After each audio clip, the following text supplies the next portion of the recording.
during wartime if you were. It's finally happened. A less than ethical bioresearch company accidentally released the T virus. It all started with a cough, some difficulty breathing, and pretty soon, tyrants, zombie dogs, and those gross guys with the long tongues started running rampant. Now there's only one way to enforce the quarantine that will save America. Forget social distancing, it's time for martial law. Martial law has been declared numerous times throughout U.S. history, from the Revolutionary War to the 1960s Civil Rights Movement. But what is martial law exactly, and what would it look like in modern life? Martial law is typically declared in times of national emergency, though what exactly constitutes an emergency varies from nation to nation. Once martial law is declared, most civil rights are temporarily suspended, and the U.S. military assumes control of all law enforcement duties, although existing law enforcement is still active and aids in establishing martial law. Because martial law pretty much suspends democracy as we know it, in the United States it has been sparingly used, and even when it has, it's been a very limited scope. If there's one thing country music has taught us, it's that Americans love their freedom, and they don't take kindly to the government infringing on it.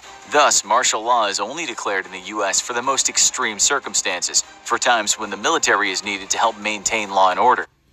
Slakiana, right now is the perfect time for them to introduce martial law because of the whole COVID-19 crisis.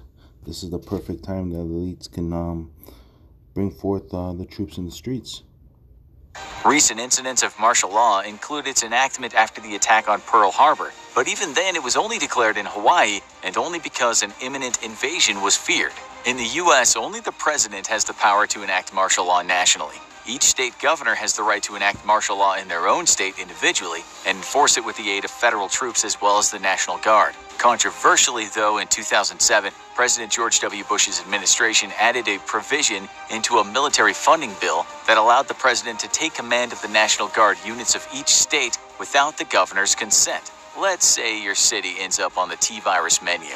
One day you're working your 4 full-time jobs while also attending college and still not making rent, and suddenly people start turning into zombies and lickers all around you. The state governor gets on TV and announces he's enacting martial law to enforce a mandatory quarantine.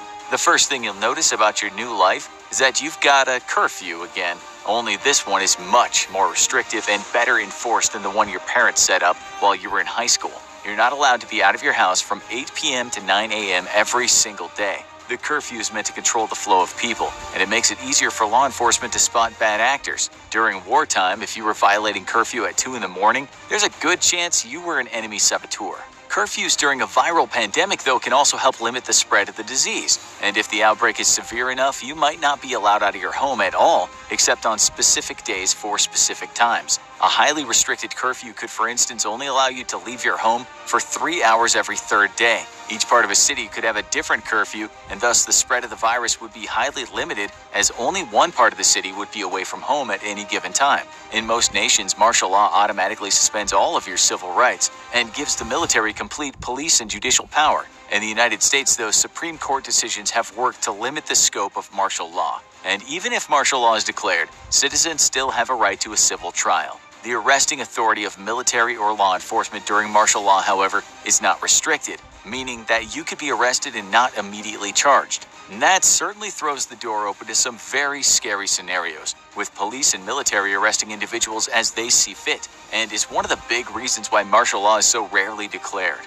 If a catastrophe is serious enough or lasts long enough, and martial law is necessary for an extended amount of time, along with a curfew, you may need to carry specially assigned movement and travel documents. These will be given to you by the authorities after carefully interrogating your personal life and your needs, as in what you do for a living and what type of non-home medical or specialized care you need.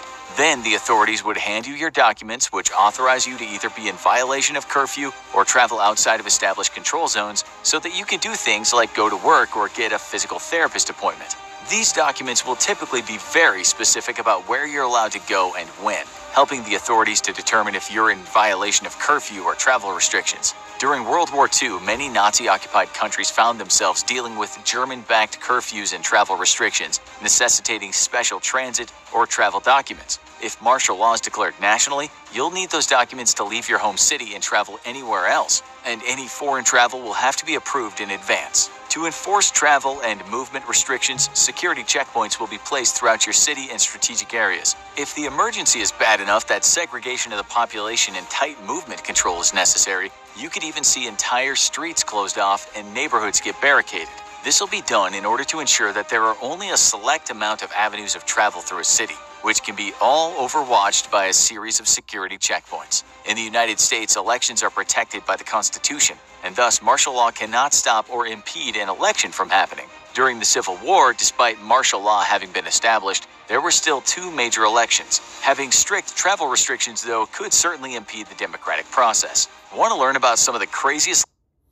Alright, Shalom. I want to give all praises to Yahweh, Bashem Yahushai, Bashem Rakadash. The one apostle is a great milestone of rule and teach well, and shalom to hopeful elect. Alright, I just wanted to show you guys that quick video. I didn't want to make the lesson too long, but I just want to end it with one scripture here. Jeremiah 30:7.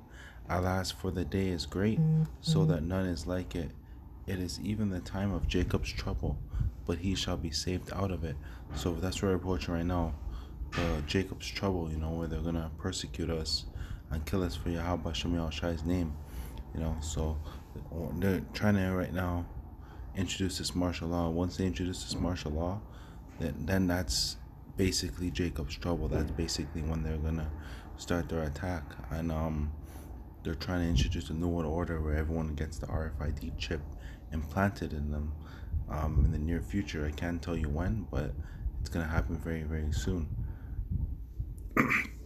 But yeah, I just wanted to show you guys that video I stumbled across earlier, and I just want to close up and say shalom for the whole elect, and on to the next one.